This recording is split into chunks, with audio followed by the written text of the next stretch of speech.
আচ্ছা, আমরা যদি এইরকম একটা ফুল তৈরি করতে চাই সেক্ষেত্রে আমরা কি করি, তো আমরা কি করি সেটা দেখাবো অ্যান্ড একটা সহজ পদ্ধতি দেখাবো। তো আমি এখান থেকে একটা সার্কেল নিয়ে নিলাম, নেওয়ার পরে এটাকে অল্টা প্রেস করে কপি করে এখানে নিয়ে আসার পরে এখান থেকে আমি ইন্টারসেক্ট করে দিলাম, একটা ফুলের পাপড়ি হয়ে গেল। দেন আমরা কি করি, এখান থেকে রেডিয়ালে যাওয়ার পর এখান থেকে এই রেডিয়ালটাকে এখানে নিয়ে আসার পর অল্টাটা হোল্ড করে ধরে থেকে ছেড়ে দিই। এখানে 60 ডিগ্রি অ্যাঙ্গেলে আমি কপি করে দিলাম, তারপর কন্ট্রোল ডি দিয়ে এরকম একটা ফুল তৈরি করি।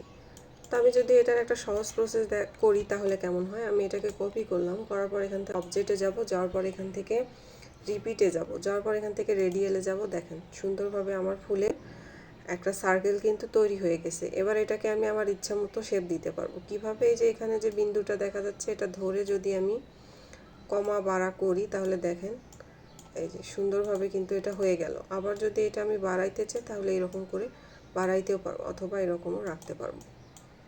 খুবই সিম্পল একটা কাজ।